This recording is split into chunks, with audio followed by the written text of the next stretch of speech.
Good morning friends, मैं अभिजीत कुमार दुबे समृद्धि के YouTube channel पे आप सभी का हार्दिक स्वागत करता हूं, अभिनंदन करता हूं। दोस्तों, टीआर 3 का रिजल्ट जो है वो एक प्रकार से कौतूहल का विषय बन गया विद्यार्थियों के बीच में। कब आएगा, कैसे आएगा, कब तक आएगा, कुछ निश्चित नहीं हो पा रहा है। और तब तक इसी बीच शिक्षा विभाग के द्वारा 2 नोटिस निकाले गए हैं। शिक्षा विभाग सामान्य प्रशासन के द्वारा 2 नोटिस निकाले गए हैं, जिसमें आरक्षण की कुछ बातें हैं और साथ ही क्रीमी लेयर के संबंध में कुछ बातें की गई हैं।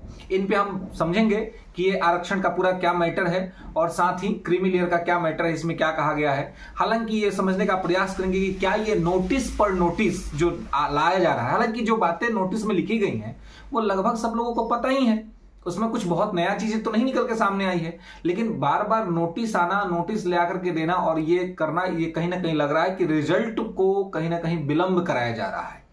और रिजल्ट आखिर विलंब क्यों हो रहा है जब सारी चीजें हो गई हैं। अभी देखिए 9-10 का आंसर की आना था, 11-12 का लगातार डेट बढ़ रहा है, आंसर की नहीं आ पा रहा है ना। रोस्टर क्लियरेंस का मुद्दा अभी तक क्लियर नहीं हो पाया, बैकलॉग का मुद्दा अभी तक क्लियर नहीं हो पाया। मतलब कि सरकार और आयोग के माध्यम से ये, हालांकि बैकलॉग का मुद्दा तो सरकार का मुद्दा है, शिक्षा विभाग का मुद्दा है, जो उनको ऐड करना है 37,000 सीटें बैकलॉग के तौर पे। लगातार फर्जी अभी बाहर निकाले जा रहे हैं, तो इससे जो सीटें खाली हो रही हैं तो तमाम चीजें हो रही हैं। तो इन सभी चीजों पे भी बातचीत करेंगे और दोनों जो नोटिस आज लाए गए हैं उन नोटिस के क्या निहितार्थ हैं, उस नोटिस के निहितार्थ को समझने का प्रयास करेंगे। दोस्तों, तो वीडियो में अंतिम तक बने रहिएगा, चैनल को लाइक, शेयर और सब्सक्राइब जरूर करिएगा, ताकि लगातार आपके लिए नए जो इंफॉर्मेशन है वो आते रहें। और साथ ही में जैसा हमने कहा था कि आपके लिए बैकलॉग के सीट जोड़ने का मुद्दा लगातार मेरे द्वारा उठाया जा रहा है और लगातार हम लोग बात कर रहे हैं कि बैकलॉग का सीट ऐड हो तो आपके हित में, और ये टीआर 3 में ऐड होगा ही होगा, नहीं होगा इसका कोई ये नहीं है। तो चलिए पहले नोटिस में बात करते हैं। नोटिस 2 आया है, पहला नोटिस बात करते हैं आरक्षण के नोटिस को, कि रिजर्वेशन का बहुत सारे जो बाहरी विद्यार्थी हैं या जो बाहरी महिला हैं, यानी कि बिहार के बाहर की, उनको रिजर्वेशन को लेकर के बड़ा ये चल रहा था। देखिए, जो भी बाहर के लोग हैं उन वो बिहार में क्या करेंगे, जनरल में फाइट करेंगे। ये आपको पहले से भी पता है, ऐसा नहीं कि कुछ नया बात है, लेकिन फिर भी कुछ कुछ विवाद चल रहा था। लेकिन ये जनरल में फाइट करेंगे। और आज जो नोटिस आया है उस नोटिस का कॉलम नंबर 8 उठा करके पढ़िए और देखिए और समझिए, जिसमें स्पष्ट तौर पे गवर्नमेंट ऑफ बिहार ने, एजुकेशन मिनिस्ट्री ने ये क्लियर किया है कि आरक्षण का लाभ केवल बिहार के विद्यार्थियों को मिलेगा, बिहार के छात्रों को मिलेगा। तो बिहार के छात्रों मतलब कि बिहार के पुरुष, बिहार की महिला, इट्स कोई बाहर का नहीं है ना, कोई बाहरी नहीं, कि बाहर के जो भी कैंडिडेट हैं वो यहां पर जनरल में फाइट करेंगे, चाहे वो महिला हो, चाहे वो ओबीसी हो, चाहे वो SC ST हो, चाहे वो ईडब्ल्यूएस कैटेगरी का हो, वो बिहार में जनरल में ही फाइट करेंगे। हालांकि कंफ्यूजन इसलिए होता है क्योंकि बहुत सारे बाहरी विद्यार्थी जो कि टीआर 1 टीआर 2 में जॉब में आ गए और वो यहां पर आरक्षण का लाभ ले लिए। ऐसा क्यों हुआ? क्योंकि ऐसा गलत डॉक्यूमेंट दिखाने की वजह से हुआ। उन्होंने गलत डॉक्यूमेंट दिखाया और जांच अधिकारियों ने वहां पे गलती की, या यूं कहें कि कुछ गड़बड़ी की, पैसा ले लिया शायद, और जिसके वजह से गलत तरीके से डॉक्यूमेंट्स बन गए और वो यहां पर लाभ ले लिए। हालांकि इस संदर्भ में भी शिक्षा विभाग का नोटिस है कि जो भी लोग गलत तरीके से टीआर 1 या टीआर 2 में शिक्षक के रूप में चयनित हो चुके हैं और वेतन उठा रहे हैं, वो अपने से स्वतः, उनको पता है कि वो गलत तरीके से आए हैं, तो वो रिजाइन कर दें और वो नौकरी छोड़ के चले जाएं।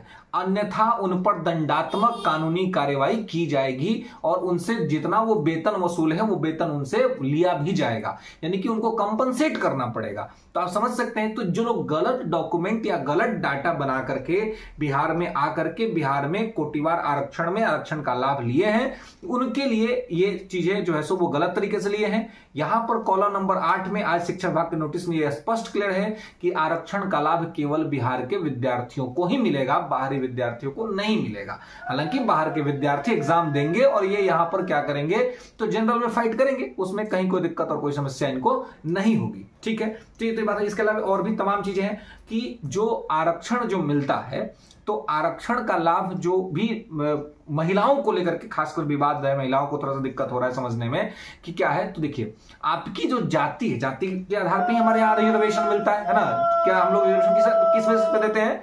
तो जाति के आधार पर देते हैं। तो जाति के आधार पर जो रिजर्वेशन दिया जाता है, तो उसमें अगर कोई महिला है तो पति का जाति से कोई मतलब नहीं है, पिता का जाति पिता का जो जाति है उसी से आपका जो है सो ये तय होगा, है ना।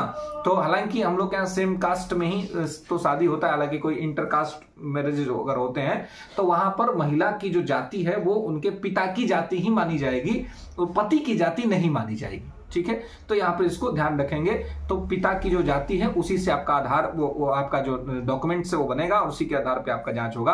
तो पिता के यहाँ जो आरक्षण का लाभ आपको मिल रहा था वही आपको पति के यहाँ भी मिलेगा, इसमें कोई, लेकिन हाँ ये ध्यान रखिए केवल बिहार के महिलाओं के लिए है, बिहार के शिक्षक भर्ती में, ठीक है। इसके अलावे क्रीमी लेयर की जो बात हुई है, ये क्रीमी लेयर का जो जैसे जो ओबीसी में आते हैं, ठीक है। तो ओबीसी में आप आते हैं तो इसके लिए क्रीमी लेयर का एक कंसेप्ट है जो 1991 से ही डेवलप किया गया।